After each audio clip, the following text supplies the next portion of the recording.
చాలా అద్భుతంగా ఉంది. వదిలేస్తే మొత్తం తినేస్తాను, నా సరదా తీరేంత కొంచెం ఇంకొక తిని వదులుతాను. కానీ చాలా బాగుంది. కానీ ఎంత తిక్కుగా ఉంది మీ ఇక్కడ. So nice.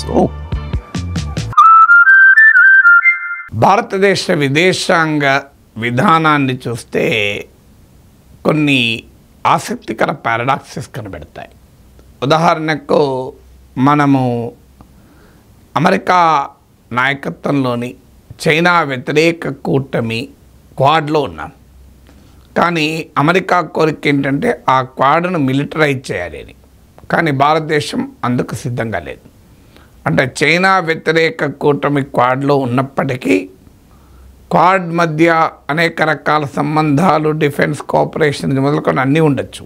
కానీ అదే సమయంలో ఇదొక మిలిటరీ అలయన్స్గా ఉండడాన్ని భారతదేశం కోరుకోవడం లేదు. అలాగే చైనాతో కూడా ఇటీవల కాలంలో ట్రేడ్ నార్మలైజేషన్ చేసుకుంటున్నాం. చైనాకు వ్యతిరేకంగా అమెరికా నాయకత్వం కూటమిలో ఉంటూ అదే సమయంలో చైనాతో ట్రేడ్ నార్మలైజేషన్ రిలేషన్స్ నార్మలైజ్ చేసుకుంటున్నాం. ఇది పారాడాక్స్ 1. పారాడాక్స్ 2 మీకు పాలస్తీనా ఇజ్రాయెల్ మధ్య ఘర్షణ. ఇప్పటికీ ఈవెన్ నరేంద్ర మోడీ ప్రభుత్వంలో కూడా ఇండియాస్ ఫారెన్ పాలసీ పొజిషన్ ఏంటి? We are for a 2 state solution. అంటే పాలస్తీనా ప్రజల డిమాండ్కు మనకు అనుకూలం. అంటే యూదులకు ఇజ్రాయిల్, అరబులకు పాలస్తీనా 2 దేశాలు ఏర్పడడమే పరిష్కారం అని మన వాదన. యునైటెడ్ నేషన్ చెప్పేది అదే, అమెరికా కూడా చెప్పేది అదే. కానీ అదే సమయంలో పాలస్తీనాను అక్కుపై చేస్తానని ఇజ్రాయిల్ బెదిరించినా మనం స్పందించము. పాలస్తీనాలో ఇజ్రాయిల్ జరుపుతున్న మారణ హోమాన్ని ఆపాలి, జినోసైడ్ను, హమాస్పై దాడి పేరిట సామాన్యుల ఉచ్చకోత సరైంది కాదు అని మీకు యునైటెడ్ నేషన్స్లో అత్యధిక దేశాలు తీర్మానం చేస్తే భారతదేశం దానిపైన అబ్స్టెయిన్ ఓటింగ్లో పాల్గొనదు. సౌత్ ఆఫ్రికా లాంటి దేశం ఇజ్రాయెల్ను ఈ మానవ మారణహోమం కోసం ఇంటర్నేషనల్ క్రిమినల్ కోర్టుకి ఈడ్చింది. కానీ భారతదేశం ఏమీ చేయదు. పైగా ఇజ్రాయెల్కు ఆయుధాల సరఫరా నిలిపివేయాలి అనే దాన్ని మనం అంగీకరించము. ఇజ్రాయెల్తో సైనిక సంబంధాలు కొనసాగిస్తాం. అయినను ఇజ్రాయెల్ వాదనకు భిన్నంగా పాలస్తీనా హక్కులను మనం సమర్థిస్తాం. ఇది 2వ పారాడాక్స్. 3వ పారాడాక్స్ ఏంటంటే మీకు చైనా విషయంలో అమెరికా నాయకత్వంలో క్వాడ్లో ఉన్నాం, వెస్ట్రన్ అలియన్స్లో భాగమయ్యాం. కానీ అదే వెస్ట్రన్ అలియన్స్ ఆసియాలో భాగమయ్యాం, యూరప్లో మాత్రం భాగం కాలే.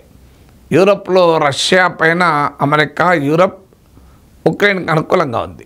కానీ మనం అక్కడ రష్యాకు యుక్రెయిన్ల మధ్య ఎంత బ్యాలెన్స్ చేసినా ఓవరాల్గా రష్యాకు అనుకూలంగా ఉన్నాం. అందులో అమెరికా వద్దంటున్నా కూడా రష్యా నుంచి ఆయిల్ కొన్నాం, రష్యా నుంచి మిసైల్ డిఫెన్సెస్ కొన్నాం, రష్యా నుంచి ఆర్మ్స్ కొంటున్నాం. రష్యాతో మన సంబంధాలు ఏమాత్రము తగ్గించుకోలేదు. అదే సమయంలో ఉక్రెయిన్పై రష్యా దాడిని సమర్థించలేదు. మన ప్రధానమంత్రి ఉక్రెయిన్ కూడా వెళ్ళాడు. ఇది పారాడాక్స్ 3. పారాడాక్స్ 4 ఇప్పటికీ కూడా వెస్ట్రన్ కంట్రీస్ ఆంక్షలు పెడతామన్న countering American adversaries through sanctions act, CAATSA చట్టం కింద ఆంక్షలు పెడతానన్న బెదరకుండా అదరకుండా మనము రష్యా నుంచి ఎయిర్ డిఫెన్స్ వ్యవస్థ S-400 కొన్నాం, రష్యా నుంచి ఆయిల్ కొంటున్నాం. అందువల్ల అమెరికా ఆంక్షలకు కూడా మనం వెనకాడతలేము, రష్యా నుంచి ఆయుధాలు కొంటున్నాం. అదే సమయంలో రష్యా పైన ఆయుధాలపై ఆధారపడడం తగ్గించుకుంటున్నాం. ఆ ప్లేస్లో వెస్ట్రన్ కంట్రీస్ అమెరికా, ఫ్రాన్స్ ఈ దేశాలు ఇజ్రాయిల్ నుంచి కొంటున్నాం, అమెరికా అనుకూల దేశాల నుంచి. మీకు ఉదాహరణకు ఒకప్పుడు 75% మన ఆర్మ్స్ రష్యా నుంచి వచ్చేది, ప్రజెంట్ 36% పడిపోయింది. అంటే రష్యా పైన అమెరికా వద్దన్న ఆయుధాలు కొంటున్నాం. అదే సమయంలో రష్యా పైన ఆయుధాల కొనుగోలుకు ఆధారపడడం తగ్గించుకొని వెస్ట్రన్ కంట్రీస్ నుంచి కొనడం పెంచాడు. సో ఇది ఒక 4th పారాడాక్స్. ఇలా మనకు అనేక చోట్ల ఈ పారాడాక్సెస్ కనబడతాయి. మరి ఎందుకు ఇంత భిన్నంగా భారతదేశం వ్యవహరిస్తోంది? దీనికి there should be some reason కదా. రీజన్ ఏంటి అంటే ప్రపంచంలో ఒక 3 స్ట్రాటజిక్ ట్రయాంగిల్స్లో ఇండియా ఉంది. ఈ స్ట్రాటజిక్ ట్రయాంగిల్స్ 3 డిఫరెంట్ వేస్లో ఆపరేట్ అవుతుంది. ఒకటి యునైటెడ్ స్టేట్స్, చైనా, ఇండియా, ఇదొక ట్రయాంగిల్. రెండవ triangle United states, Russia, India, ఇదొక ట్రయాంగిల్. మూడవ ట్రయాంగిల్ రష్యా, చైనా, ఇండియా. ఈ 3 ట్రయాంగిల్స్లో కామన్గా ఉన్నది ఇండియా. మనం అమెరికా, చైనా, ఇండియా ట్రయాంగిల్ ఒక రకంగా ఆపరేట్ అవుతుంది. అమెరికా, రష్యా, ఇండియా యాంగిల్ ఒక రకంగా ఆపరేట్ అవుతుంది. రష్యా, చైనా, ఇండియా యాంగిల్ ఒక రకంగా ఆపరేట్ అవుతుంది. 3 రకాల స్ట్రాటజిక్ ట్రయాంగిల్స్ భిన్న రకాలుగా ఆపరేట్ అవుతాయి.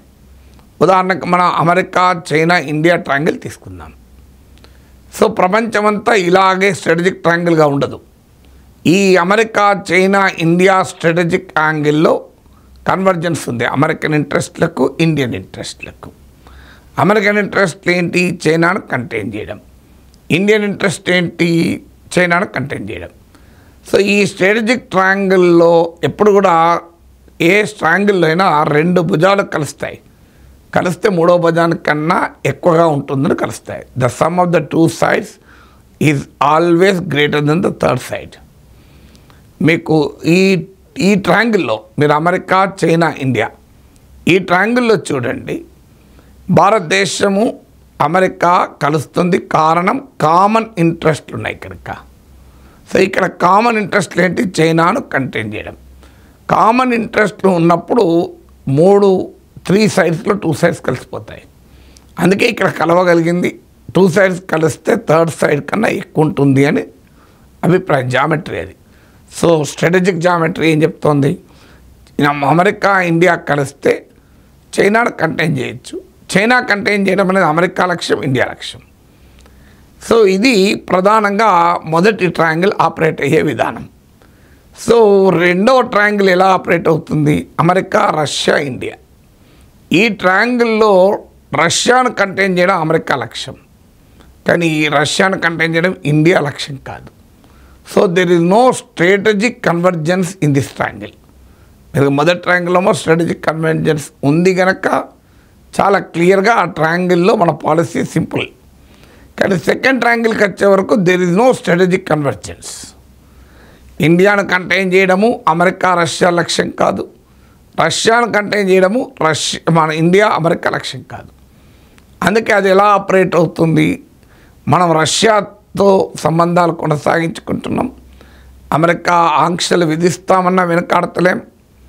ఇరాన్ విషయంలో అమెరికా ఆంక్షలకు తలవగ్గి ఆయిల్ ఇంపోర్ట్స్ని తగ్గించుకున్నాం. కానీ అదే విషయంలో అమెరికన్ ఆంక్షల్ని కూడా లెక్క చేయకుండా రష్యన్ ఆయిల్ కొంటున్నాం కూడా. అమెరికా ఆంక్షలు లెక్క చేయకుండా రష్యా నుంచి S-400 యుద్ధ విమానాలు కొన్నాం. కానీ అదే సమయంలో ఇండియా లక్ష్యం అమెరికాను కంటైన్ చేయడం కాదు, రష్యా లక్ష్యం అమెరికాను కంటైన్ చేయడం. అందువల్ల రష్యాకు, ఇండియాకు మధ్య కూడా కన్వర్జెన్స్ లేదు. ఇక్కడ ఎవరి మధ్య కన్వర్జెన్స్ లేదు. అందుకే మనము రష్యా పైన కూడా ఆధారపడడం తగ్గించుకుంటూ అమెరికా నుంచి కూడా ఆయుధాలు పెంచుకుంటున్నాం. ఎందుకంటే ఈ అమెరికా, రష్యా, ఇండియాలో ఏ 2 దేశాల మధ్య స్ట్రాటజిక్ కన్వర్జెన్స్ లేదు కనుక ఒక అంశంలో ఒకరితో కలిస్తే ఇంకో అంశంలో ఇంకొకరితో కలుస్తున్నాం. ఇక third triangle Russia, China, India. ఇక్కడ కూడా మళ్ళీ స్ట్రాటజిక్ కన్వర్జెన్స్ లేదు. ఎవరు ఇండియాను కంటైన్ చేయాలన్నది చైనా లక్ష్యం, కానీ రష్యా లక్ష్యం కాదు. రష్యాను కంటైన్ చేయాలన్నది ఇండియా లక్ష్యం కాదు, చైనా లక్ష్యం కాదు. చైనాను కంటైన్ చేయాలన్నది ఇండియా లక్ష్యం, కానీ రష్యా లక్ష్యం కాదు. సో స్ట్రాటజిక్ కన్వర్జెన్స్ ఇక్కడ లేదు కనుక మనము రష్యా, చైనా, ఇండియా ట్రయాంగిల్లో తీసుకుంటే రష్యాకు, ఇండియాకు బ్రహ్మాండమైన రిలేషన్స్ ఉన్నాయి. రష్యాకు, చైనాకు కూడా బ్రహ్మాండమైన రిలేషన్స్ ఉన్నాయి. ఈ 2 ఒకదాన్నొకటేమీ ఇంపాక్ట్ చేయడం లేదు. రష్యా, చైనా రిలేషన్స్ వల్ల రష్యా, ఇండియా రిలేషన్స్ ఎఫెక్ట్ అవుతలేవు. రష్యా, ఇండియా రిలేషన్స్ వల్ల రష్యా, చైనా రిలేషన్స్ ఎఫెక్ట్ అవుతలేదు. అఫ్కోర్స్ రష్యా కోరుకునేది ఇండియా, చైనా, రష్యా కలవాలి అని. అది కూడా ఒక సమిట్ ఉంది, Russia, India, China summit, RIC summit అని. ఎందుకంటే ఈ 3 దేశాలు కలిస్తే అమెరికాని ఎదుర్కోవచ్చు. అంటే అప్పుడు ట్రయాంగిల్ కాదు, క్వాడ్రాంగులర్ జామెట్రీలో ఏమవుతుందంటే అమెరికా, చైనా, రష్యా, ఇండియా అనే ఒక మల్టీపోలార్ క్వాడ్రాంగులర్ స్ట్రాటజిక్ జామెట్రీలో అప్పుడు అమెరికాను ఎదుర్కోవడం సులభమవుతుంది కనుక రష్యా, చైనా, ఇండియా కలవాలి అనేది రష్యా ప్రతిపాదన. కానీ మనకు చైనాకు ఉన్న వ్యూహాత్మక సమస్యలు, బార్డర్ డిస్ప్యూట్స్, హిస్టరీ ఆఫ్ హాస్టిలిటీస్, ఇలాంటి అనేక కారణాల రీత్యా ఈ చైనా, రష్యా, ఇండియా మధ్య కన్వర్జెన్స్ లేదు. అందుకే వీటిని సమాంతరంగా ఎవరి పని వాళ్ళు చేసుకుంటూ వెళ్తున్నాం. సో ఇండియా రష్యా రిలేషన్స్ సంబంధం లేకుండా చైనా రష్యా రిలేషన్స్ కలుస్తున్నాయి. అదే సమయంలో చైనాకు ఇండియాకు మధ్య ఘర్షణతో సంబంధం లేకుండా రష్యా మనకు సపోర్ట్ చేస్తుంది. అందువల్ల మీరు ఈ 3 ట్రయాంగిల్స్ను గమనిస్తే మొదటి ట్రయాంగిల్లో చైనా, ఇండియా, అమెరికా, ఇందులో క్లియర్ కన్వర్జెన్స్ ఉంది. ఇండియాకు, అమెరికాకు చైనాను కంటైన్ చేయడం అనేది ఉమ్మడి లక్ష్యం. సో అక్కడ క్లారిటీ ఉంది. ఇక యుఎస్ఏ, రష్యా, ఇండియా ఈ ట్రయాంగిల్లో కన్వర్జెన్స్ లేదు. అందువల్ల మనం క్లియర్గా రష్యా వైపు ఉన్నాం, అమెరికా చెప్పిన ఇంటలేం. ఇక 3వ ట్రయాంగిల్ అయితే very strange triangle, Russia, China, India. రష్యాకు చైనా ఫ్రెండ్, ఇండియా ఫ్రెండ్. అందువల్ల ఆ ట్రయాంగిల్ ఇంకో రకంగా ఆపరేట్ అవుతుంది. అందువల్ల ఈ పారాడాక్సెస్ ఏం తెలియజేస్తుంది అంటే the strategic geometry face by India, భారతదేశం ఎదుర్కొంటున్న ఈ వ్యూహాత్మకమైన జామెట్రీ వల్ల ఈ పారాడాక్సెస్ అనేది ఫారిన్ పాలసీలో ఎవాల్వ్ అవుతున్నాయి. ఒక రకంగా బ్యాలెన్సింగ్ యాక్ట్ చేయాల్సి వస్తుంది. జీవితంలో ఎప్పుడు కూడా ఒక ఎక్స్ట్రీమ్కు వెళ్ళకూడదు. మనకు ఒక నీటి మధ్య బ్యాలెన్స్ చేయాల్సి ఉంటుంది. అమెరికాతో కోసం మనం రష్యాతో సంబంధాలు తెంచుకోలేదు. అదే సమయంలో అమెరికా కోసం చైనాతో వ్యతిరేక కూటమిలో కలిశాం. అందువల్ల వివిధ ఫోర్సెస్ మధ్య బ్యాలెన్స్ చేసుకోవాల్సి ఉంటుంది ఫారిన్ పాలసీ అనేది.